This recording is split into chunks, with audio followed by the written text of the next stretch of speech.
You know that feeling when you try to achieve something, you put all your energy in that one thing, but in the end, even after trying for so long, you simply can't seem to achieve that goal. This, my friends, this is what the Killjoy to Ascendant series is to me. 3.5 months ago, I started this series with one simple goal: get to Ascendant before the first act of the episode ends. Should be simple, right? I got to Ascendant multiple times in the past, easy peasy. But this sadly didn't work out. I couldn't get to Ascendant within the first act, so I moved the goal a little bit to the end of Act 2. But my friends, at the time of this recording, the act is ending in only one day, and if you look at my matches story, today was one of the worst days in Valorant of my life. Sadly, no Ascendant for me. This made me with a tough choice. I can do a few things. I can either give up, cry in my bed, and just TikTok all day, or alternatively, instead of crying about my failure, I can also just embrace it and learn from it. And that's what we're gonna do today. In this video, I'll point out multiple reasons why I failed in the last 3.5 months, and by showing you guys the reasons why I failed, you might be able to avoid these mistakes, so ranking up will be way easier for you than it was for me. This is gonna be an interesting video, my friends, but before I start, welcome to all the new viewers. Last month this channel got a lot of new subscribers. Thank you for the support, guys. And now let's go straight into it.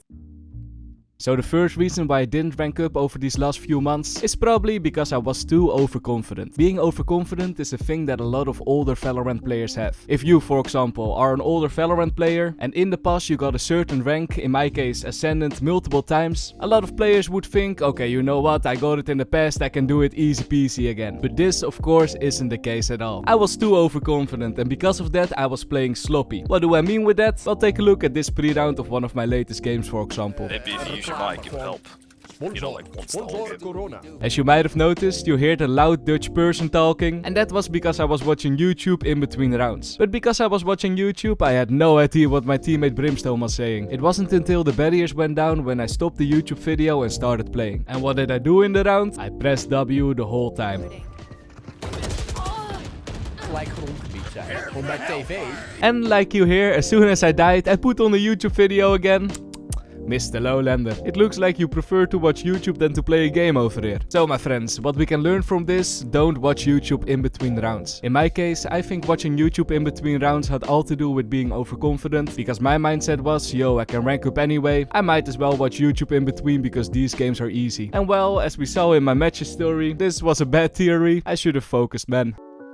Let's go to the next reason why I failed, and that's because of unhealthy sessions. The way how I was playing Valorant was not a good way, and maybe you might have the same problem. My vision when playing Valorant is often, okay, yo, today I'm gonna play for the whole day, until I rank up, then I got my video, and then I'm happy. But more often than not, the rank up just didn't came. I wake up around 9, play my first 3 games and lose 3 games in a row, probably because I didn't warm up enough. After that I play for the whole day, trying to get that RR back, and then at 11 in the night, I end up with the same rank rating where I started with that day. Honestly, just take a look at my Valorant tracker. This video is not sponsored, by the way, but I personally use this app, so here we go. Okay, this is actually insane. Look at October 8th. I started at 2 p.m. in the midday, not in the morning. But on this day, I played 1, 2, 3, 4, 5, 6, 7. Scroll up. 8, 9, 10, 11, 12, 13, 14 games on one day. That's like not healthy, man. 14 games on one day. MrLowlander. I shouldn't be the one to tell you that playing 14 games on one day isn't healthy. Let's do the math together. One game is about 40 minutes times 14. Divide that by 60 and I played more than 9 hours on that single day. Ouch. So what can we learn from this? Well, my friends, make sure that your Valorant sessions are healthy. Don't play more than 10 games on a day. You really don't perform better if you play for so long. Just play like 3 games a day, maybe 4. And believe me, your overall performance will be way better then. Let's go to the next reason now. Besides just doing unhealthy sessions, I also took very bad breaks. Okay, don't get me wrong, I personally think that taking breaks from Valorant is a good thing to do if you want to improve. Sometimes it's good to get your mind off the game, do something else for a few days and then come back. But the breaks that I did were so bad. Let's take a look at Valorant Tracker again. When we zoom in, you can find that I did the game on September 5th. Then I took a 2-week break and played 1 game on September 17th. After that I took a week break again and only played 1 game on September 24th. The day after that also only 1 game, the day after that also only 1 game, then again a 4 days break. All these breaks are not very efficient. Like I said before, sometimes taking breaks from Valorant is good to get your mind off the game, but only playing 1 game every 2 weeks won't really help you improve. You definitely won't rank up if you do that, and I think this is also a big reason why I failed to rank up in this series. So a tippy to everyone, try to be consistent with your games. Don't do too many games in 1 day, but also don't take 2-week breaks each time. If you play consistently 3-4 games per day, you should be improving and it should be easier to rank up.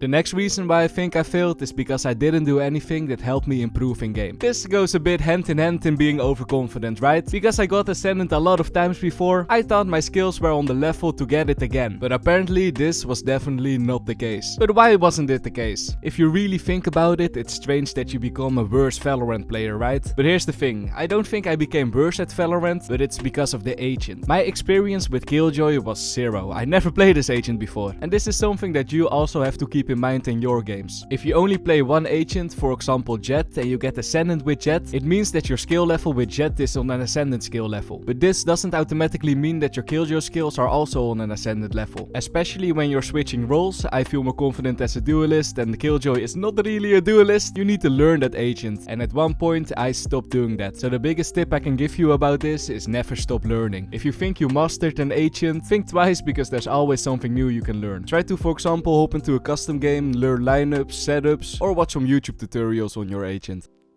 Let's move on now. Another reason why I think I didn't rank up is because I had lack of enjoyment during the games. Usually when I start a new series and play with a new agent, I get excited. I want to learn that agent, I want to play games and create content about it. But over time, when I play with that agent for too long, things might get a little bit repetitive. And especially when you play long sessions without making any progress, the enjoyment of only playing 1 agent falls off a little bit. And honestly, if you don't enjoy something, you're probably not gonna get better at it. So a big tip I can give to you, if you really want to get better at Valorant, make sure that you make it enjoyable for yourself. You can do this, for example, by switching up your agents, maybe play with some friends instead of solo queue, or heck, maybe even buy a skin to switch things up. But make sure that you're not only playing to improve, but play to have fun. When having fun is your main motive, I'm very certain that you will get your dream rank one day. So my friends, to listen to my own tips, this over here is the last video about the Killjoy to Ascendant series. I'll probably start a new series, maybe this act, or I will take a small break and do it in the next act. We will see, but thank you so much for watching, and I see you guys in the next one. Bye bye.